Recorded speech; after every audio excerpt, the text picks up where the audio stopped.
Hi, everybody. Welcome to Big Joe's Journal. My name is Joe Tilden, and I am the host of this program. And we're taping this program on December 7th. Now, I know for a lot of the younger generation that may not mean too much, but 79 years ago, this was Pearl Harbor Day, and it was a Sunday. And of course, it was what we refer to as the sneak attack on Pearl Harbor. Now, for whatever reason, many of our best battleships were anchored at Pearl Harbor. And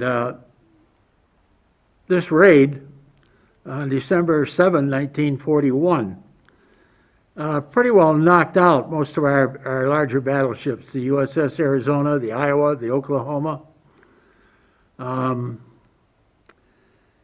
I think there were one or two other battleships were anchored in there. Very fortunately, our aircraft carriers were at sea. And so when the Navy rebuilt, and rebuilt in a hurry, the aircraft carriers sort of became the number one ship in any organized fleet. And of course, today it is. Your number one, your battleships, your big battle wagons, are sort of in the past. So that most of your large fleets now, your lead ship is your aircraft carrier. And it is a number of escorts, which would be some of your cruisers and destroyers and stuff like that. But back in 1940-41, your lead ships were your battleships. And pretty much knocking them out in Pearl Harbor, Japan did not realize that they had pretty much delivered I won't call it a knockout blow, but a very, very serious blow to the defenses on our Pacific side. We had enough problems on the Atlantic side with German U-boats. The battleship, well, I say the last days of the battleship was probably in World War II. Germany had built, even though they were prohibited from doing it, they did it anyway, two major battleships, the Bismarck and the Graf Spee. And the Graf Spee pretty much toured much of the South Atlantic, raising havoc and just about outgunning any other ship that the British Navy, the British, of course, claimed to be the queen of the seas at the time, anything that the British had. For example, their prize battleship, the Prince of Wales, was blown out of the water by the Bismarck in a naval battle. And the Graf Spee knocked out a number of other prominent British ships. And of course, many of you know or may know, but probably the younger generation does not, how the Graf Spee, when they anchored in near Buenos Aires to refuel and resupply and all that, they were surrounded by a combination of British and American ships. And the commander of the Graf Spee, rather than surrender the ship, he put out to sea, and just before commencing in battle with the Allied fleet that was there, he blew the ship up. The Bismarck, which was in the North Atlantic, had a different story. And the way that was trapped, a torpedo bomber managed to knock out the rudder. And so with his rudder gone, the only thing the Bismarck could do is just go around in circles. And with that, the British Air Force and some of their smaller ships were able to knock it out of action.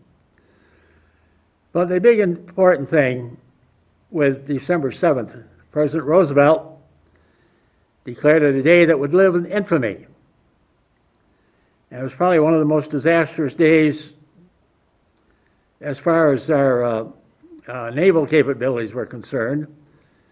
And it ranks right along with September 11, you know, when we had the assaults on the Twin Towers in New York, on the Pentagon in Washington, and also the plane crash in Pennsylvania, where a group of very, very courageous citizens who knew they were going to die in the plane crash prevented the terrorists from flying that thing into Washington and probably, going after the White House.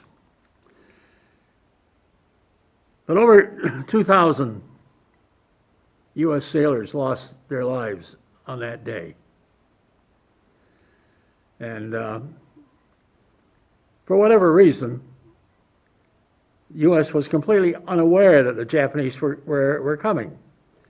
And the main reason for that is that the Japanese fleet took a different route. Rather than coming directly in from Japan into the Hawaiian Islands, they went a northerly route and circled up around by the Aleutian Islands and then came down and attacked from the north. The U.S. was preparing for an attack from the west. So consequently, for the Japanese, the attack was very, very successful. And fortunately for us, they did not realize how defenseless we were in the Pacific theater after Pearl Harbor. And they did not really follow up on the advantage that they had. They could have probably, if they'd had means of transporting, well, they did have the means, but if they had transported large troops, they probably could have invaded the mainland U.S. They did succeed, of course, in invading the Aleutian Islands, and as you know, the Japanese held, I think, 2 or 3 of the Aleutian Islands up in Alaska for much of the war. And not only that, but they also occupied Guam, and the big surge down when they captured the Philippines, the historical battles of Bataan, which was a Japanese victory, and the POWs that were captured at Bataan and also a little later on at Corregidor, of course, were forced on a death march. And many of the soldiers who had fought there, being overwhelmingly outnumbered by the Japanese, many of them died on that death march. And the rest spent much of the war in POW camps, both in the Philippines and in the Japanese homeland. And the final battle in the Philippines was, of course, Corregidor. And that is where Roosevelt had to make a decision. He had General Wainwright, who was the commander of U.S. troops, and also Douglas MacArthur, who at that time had retired more or less from the Army. But Roosevelt made the decision to reactivate MacArthur, smuggle him out of there by PT boat, get him to Australia, and have him set up and organize a military advance that eventually would lead to the downfall of the end and the downfall of the Japanese Empire. Well, all that occurred 79 years ago. And it brings me to the point that Christmas of 1941, 42, when the war was not going well for our side, in 42 in Europe, the Germans were being very, very successful. They had pretty much conquered most of what we call Western Europe right now. Their allies were Benito Mussolini in Italy, and they also moved into what they call the Eastern Front, capturing Poland, Bulgaria, Romania. They occupied Czechoslovakia. And Hitler had his eyes set on Russia. Well, many of the German high command, they wanted to take a southerly route and cut off Russia some very valuable oil supplies, but Hitler had his mind set on Moscow. And so he more or less overruled his general staff, and the Germans marched on Moscow. And of course, as you know, they were not successful in capturing Moscow. The things that worked against the Germans, their supply lines, and the bitter, bitter, cold Russian winter. And of course, you had the Battle of Stalingrad, which was a big victory for the troops of the Soviet Union.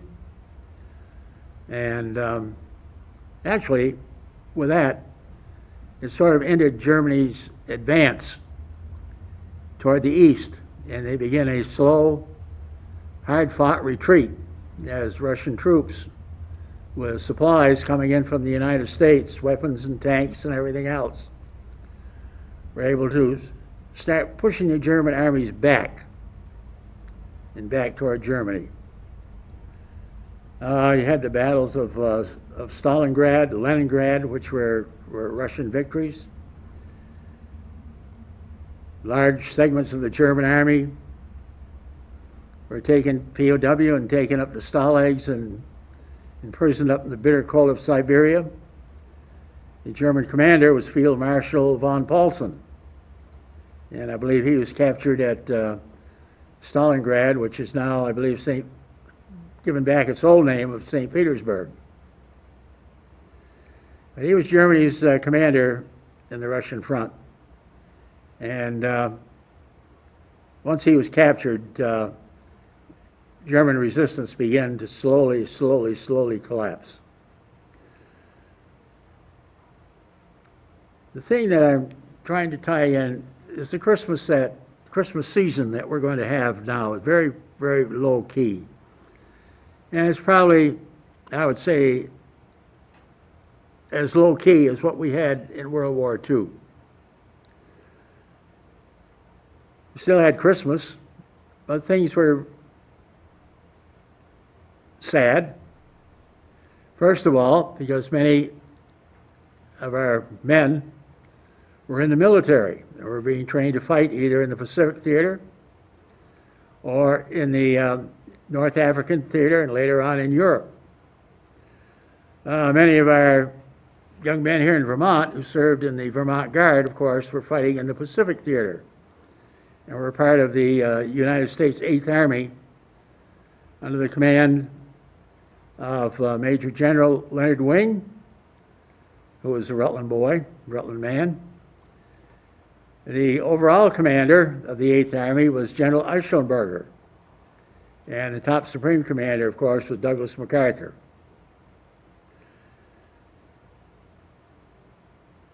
Things were very, very uncertain.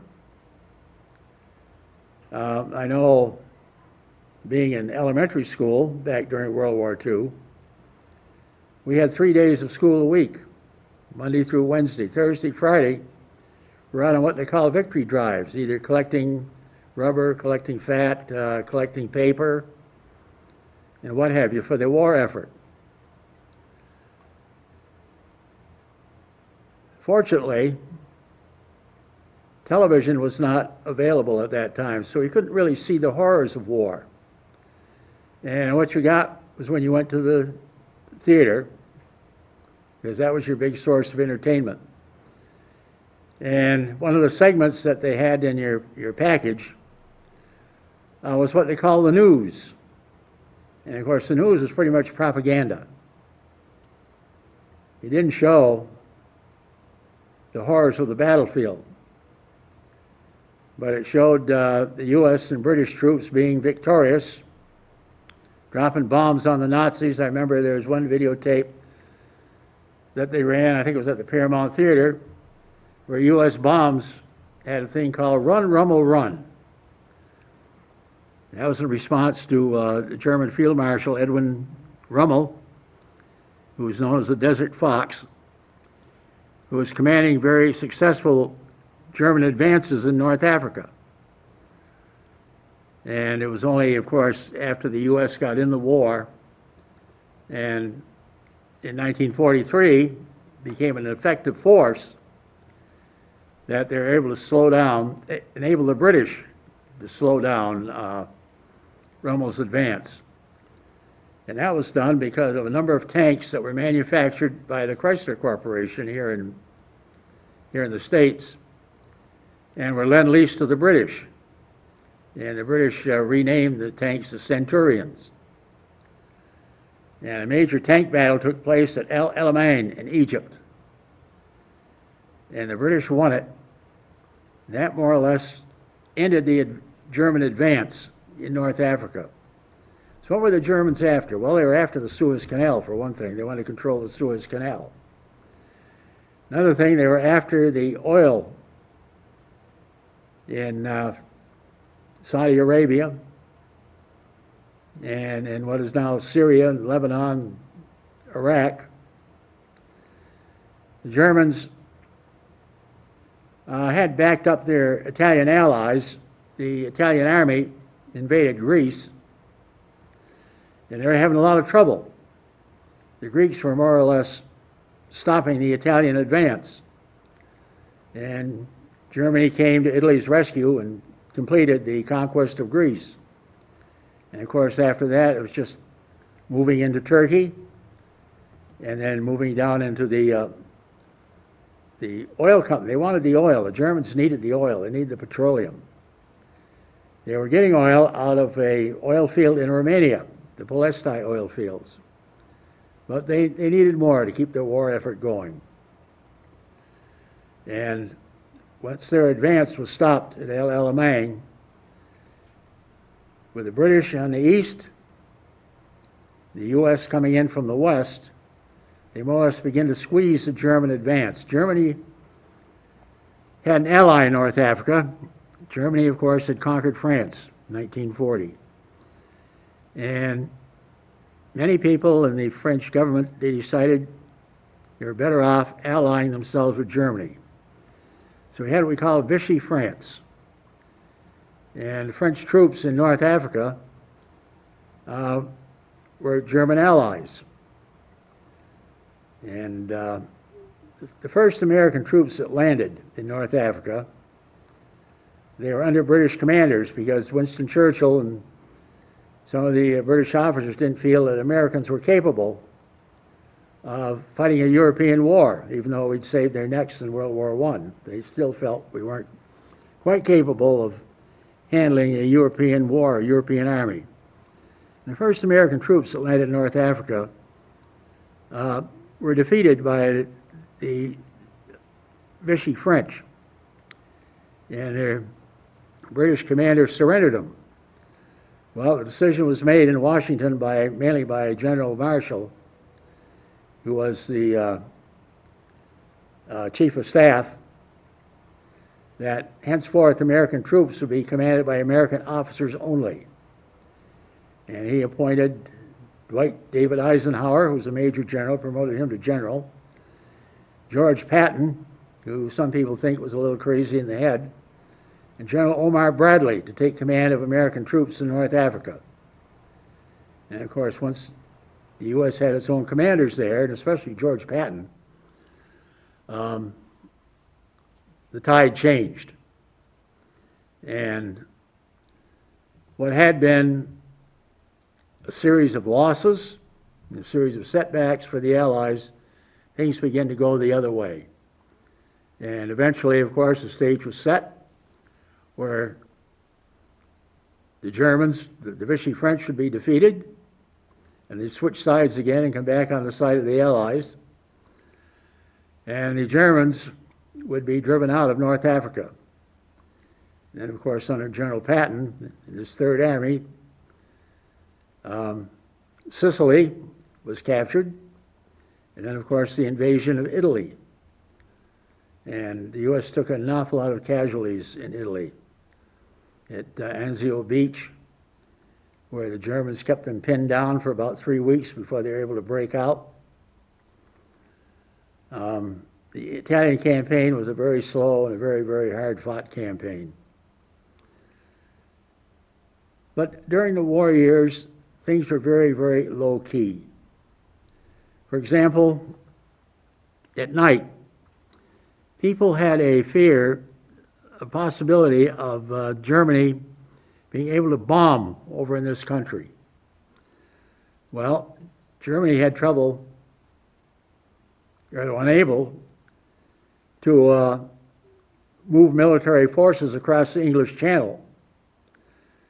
But for some reason, there was that fear. And so for many people at home, they had what they call a civil defense organization. Men had to spend at night taking turns, watching for enemy planes. You had to dry your curtains so there wouldn't be any lights. There were no street lights on. Everything was shut off. After dark, it was pitch dark. And if cars were out, they only had to be emergency vehicles. Because they didn't want any light, because they felt, well, if you got this light on, it's going to be a signal to the bombers that are coming over, and who knows what will happen. I know my father used to spend, I think, one night a month in a watchtower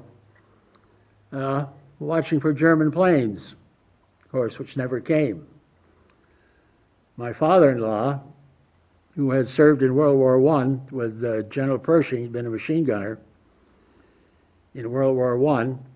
He spent World War II, he was working at a defense plant in Springfield, but on weekends, he spent his time guarding the railroad trestle down in East Wallingford. There was a fear there that German saboteurs would come in and blow up the railroad tracks. So he spent Saturday and Sunday patrolling those railroad tracks down there and along that huge trestle that goes over Route 103, into East Wallingford. Families, well, of course, there were no family reunions. Families would get together and have very, very low-key celebrations. I know when two of my uncles went into service, my father's family held a low-key get-together in Braintree, Massachusetts, before they both shipped off into the Navy. And there was a lot, church attendance was way up. People were praying for their loved ones who were in service. And we had rationing. You had a ration book with your little stamps in it, and for automobiles, there was a sticker went on the windshield, told you how many gallons of gas you could get. Gasoline was very, very scarce. Of course, I think, if I remember correctly, it was 21 cents a gallon or 23 cents a gallon. But we needed it for the war effort. These auto companies, instead of manufacturing cars, they turned to manufacturing tanks, jeeps, and other service vehicles that could be used in fighting the war. Big problem we had was with rubber, because much of the rubber came from trees grown in the South Pacific. And much of those islands were taken over by the Japanese. So here in this country, our scientists developed what they call a synthetic type of rubber that could be used for tires and things like that. As far as petroleum was concerned, well, we were producing petroleum here and also in Canada. But the big oil fields, of course, were in Saudi Arabia and over in Iran and Iraq that the Germans tried to get hold of. And it was very, very important, especially to the British, that they not get their hands on the oil in that part of the world. Germany was able to improvise. And of course, Adolf Hitler, as you know, is the inventor of the Volkswagen. Volkswagen is German for people's car. He wanted a small car that was very, very economical, that didn't use too much fuel, yet could serve the purpose. And toward the end of the war, when they were just about out of petroleum, the Germans invented another car that ran on steam, like our old Stanley steamers. It was fired by charcoal. But they never went very far. We look at some of the things we have now, and we thank the Lord that the war ended when it did, because Germany had just invented the jet plane. It's rather a common thing now. A former teacher of mine at MSJ, Walter Moore, I'm an admirer of the late Walter Moore. He's a teacher, he's a family man. He served on the Board of Aldermen. He served in the state legislature. He was assistant general manager of the Rutland Fair at the time. During World War II, he was a co-pilot on a B-24 Liberator bomber. The Liberator was a big, well, it wasn't our best bomber. It was rather a slow-moving thing. And he remembers the first time they saw jet planes. They were buzzing around so fast and knocking down our planes that the gunners on our bombers couldn't keep up with them. They'd fire at them and they'd miss. They'd never seen anything like that before. And of course, the Germans also invented the intercontinental rocket. They used the V-1s and V-2s, especially the V-2, to bomb London, send those rockets hurling into London toward the end of the war. And the man that headed up that German program, Werner von Braun, he was captured by the United States, and he and one of his crew were brought here, and they were more or less responsible for us developing our rocket program, which would allow us eventually, to be able to start exploring outer space, to be able to send people to the moon. In the group that were here was a guy named Klaus Fuchs. And unbeknown to his colleagues, he was a Russian spy. He'd been retained by Soviet intelligence, and he was a Russian spy. And of course, he was responsible for many of the things that were invented in this country, the atom bomb that we had invented in this country, our rocket science and all that.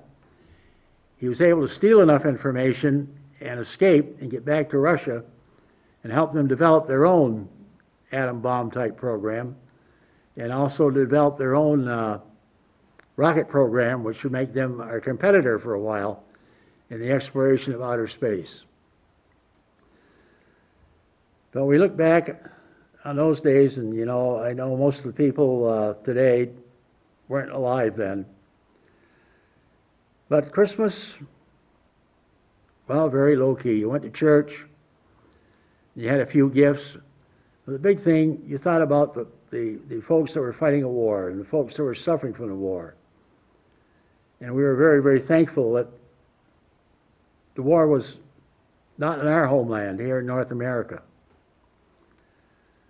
But also we prayed for our loved ones who were serving in the military, and you had no idea whether they were still alive or not. And that's one thing about being in the military and being in combat, and very, very effective now, even now. When you're serving in battle, you always wonder if this is a day your number comes up. If you're going to see your buddies again. And that is the horror of war, and the horror of so many of our modern kids today that have had 1, 2, 3, 4, 5, 6 tours in Iraq and Afghanistan. One is enough to drive you out of your mind. I can't imagine 2, 3, 4, 5, some people even 6, 7. Because you never know. Is this your day? Is this your last day on earth? Are you going to see your family again? Are you going to see your loved ones again? For men that are married and have families, are they going to see their wives and their kids? They're going to be around to see their children grow up, have grandchildren. And you wonder now, you say, why are there so many suicides in the military? It's a reason why. One is bad enough. And it works on your mind. And it's something the vast majority of these people cannot shake. But 79 years, well, it seems like a long time, and maybe it is a long time. But for me, even though I was a kid in grade school, I can remember December 7, 1941 like it was yesterday. It was on Saturday night. President Roosevelt had gone on, but he had a radio program called a Fireside Chat, and he assured us that Japan would never attack. The next day they did. With that, may you all have a great week. May Almighty God of instant wisdom continue to bless these United States of America. God love you, and we'll see you all next week, and stay well.